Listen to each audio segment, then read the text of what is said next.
Okay, so hey guys, here, if you want to watch it, is my forensic speech, which is basically competitive public speaking.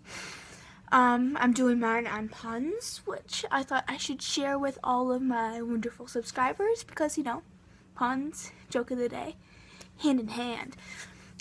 So if you want to watch this, go ahead. Here you go.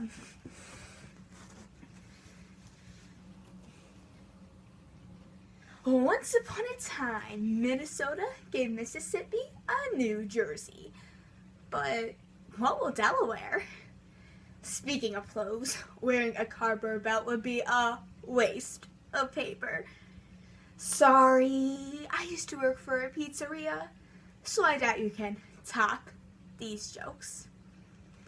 You all probably know that puns are humorous and cringeworthy wordplay, but most people don't realize how significant they really are.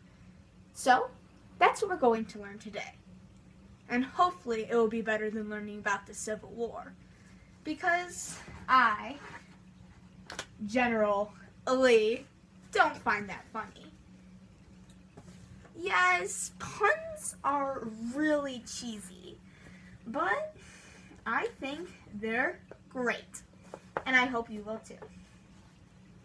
Today, we'll learn the history of punning. Then, we'll learn the benefits and uses of it. Today, a pun is described as a humorous way of using a word or phrase so that more than one meaning is suggested.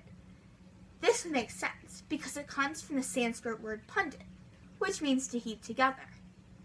The first puns found to be recorded came from ancient Mesopotamia in Egypt.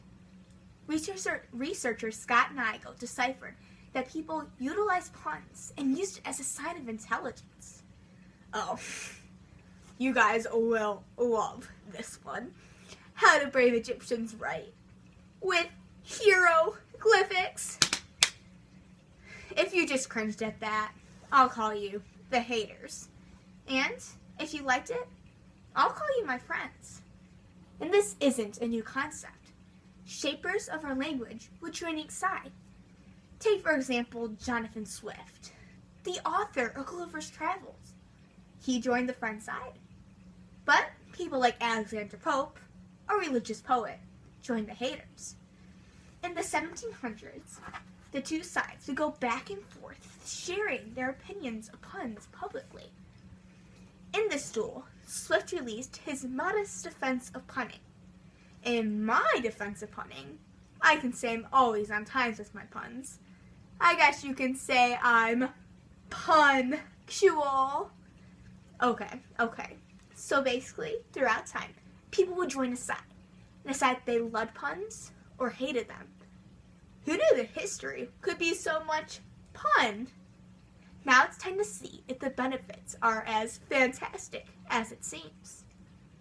Today, when one hears a pun, it's most commonly associated with dad jokes, or mom jokes, or grandpa jokes, or that super annoying neighbors, or that one science teacher, whatever you call them. I'm going to call them dad jokes, because we all grew up with them. You know, the awful puns children love.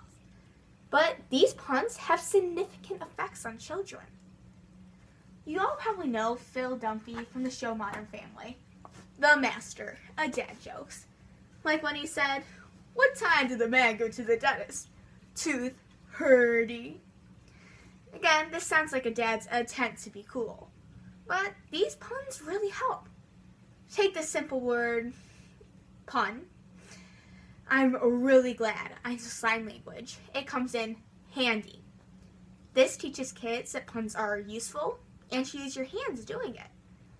Kids make this connection and further expand their knowledge of the English language. Furthermore, when language was first being created, all people's ability to make this connection made it able for English language to grow. Take, for example, Shakespeare. He revolutionized English, and he used puns all the time. So, I guess the question is, to pun or not to pun? We use puns every single day without even knowing it. Bands, businesses, and restaurants use it to attract customers or fans. Take the popular New York Mediterranean restaurant, Peter Pan. That's based off a pun. Oh, so why is Peter Pan always flying? Because he never lands. If you were like a lost boy and didn't understand a thing that was going on during that pun, it may be with how your brain processes puns. It is proven that puns show intelligence because puns challenge our brains. In this way, our brain works like our phones.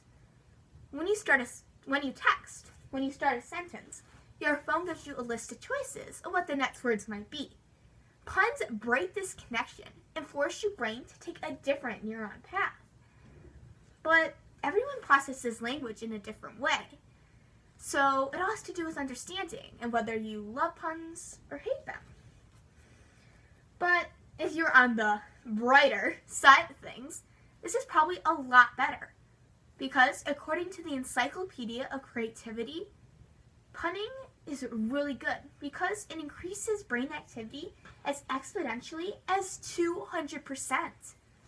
And according to Huffington Post, laughter really is the best medicine because it reduces stress and can enhance cardiovascular fitness. So who would have thought that the ultimate bad jokes revolutionized where we are in language today?